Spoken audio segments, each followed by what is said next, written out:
C'est drôle ce qu'il se passe à la fin de toutes les années. Cette période entre Noël et le jour de l'an où nous nous focalisons sur nos difficultés, sur nos souffrances, nos incapacités, nos erreurs, nous nous appesantissons sur nos échecs. Mais cette année, c'est toute l'humanité qui a vécu un blackout complet.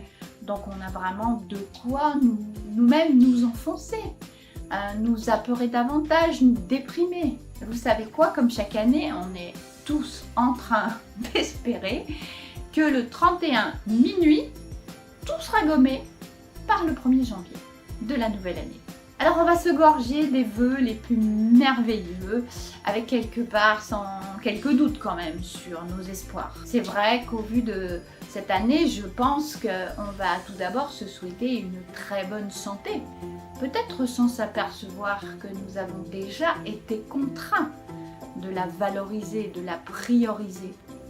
Bon nombre d'entre nous ont même été obligés de s'occuper de leur maladie. Et s'ils s'en sont sortis, peut-être pouvons-nous déjà détecter qu'il s'agit d'un challenge réussi. On va se souhaiter la prospérité, histoire de croire en la chance. C'est léger, ça fait du bien. On va se souhaiter de l'argent, beaucoup d'argent, comme s'il allait en pleuvoir quelques heures plus tard. Et ça, encore une fois, sans vraiment se rendre compte que pour un grand nombre d'entre nous, nous avons tous tout mis en œuvre pour surmonter les difficultés.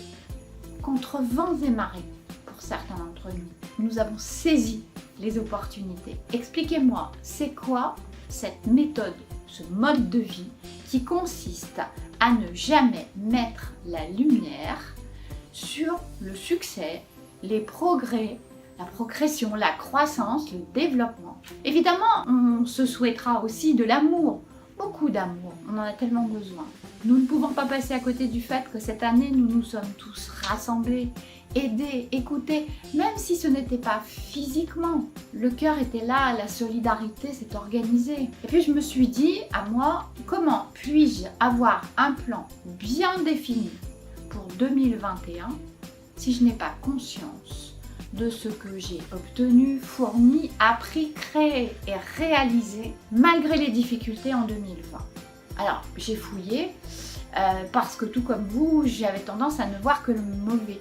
Qu'y a-t-il vraiment dans mon intérieur? De quoi suis-je vraiment remplie? Qu'est-ce qui a donné du sens dans ma vie durant cette année? Et de cette petite introspection sont nées mes réflexions et mes décisions. Prenez le temps d'y réfléchir, d'y penser. Faites ce bilan, même si face à vous, il ne vous paraît y avoir que le néant.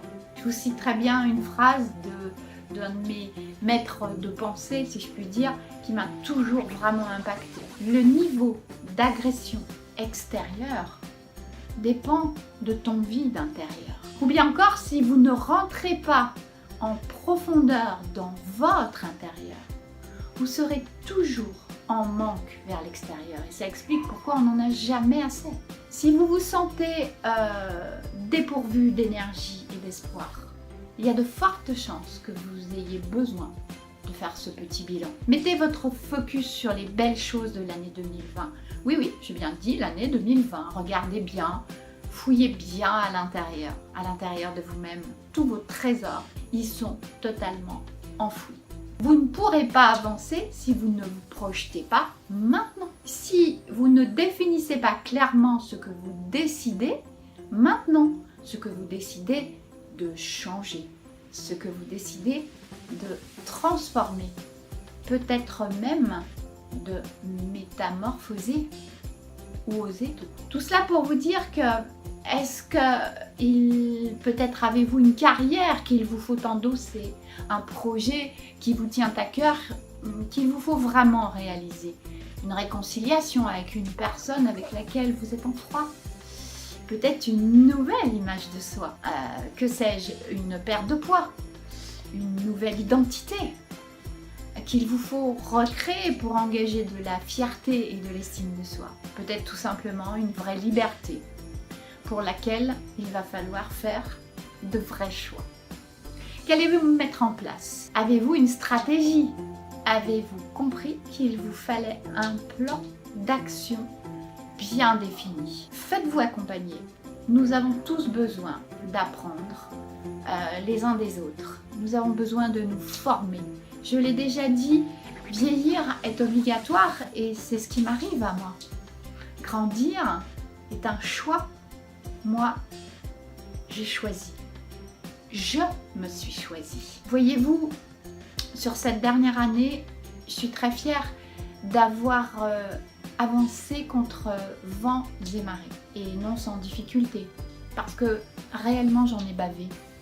J'en ai vraiment bavé. Et comme dirait un de mes mentors, moi, j'ai bien bouffé la poussière. Et je sais que je vais encore la bouffer. Mais j'ai vraiment une certitude. Celle d'avoir gagné en responsabilité. Celle d'avoir gagné en fierté. J'ai beaucoup appris de la difficulté. Et aujourd'hui, j'ai la joie encore un peu discrète de vous annoncer que je suis parvenue en m'entourant des bonnes personnes à digitaliser l'ensemble de mes programmes d'accompagnement, aussi bien les programmes d'accompagnement nutritionnel, en développement comportemental et développement de soi. Et là, j'ai vraiment vu la réalité. J'en ai vu la réalité il y a quelques semaines.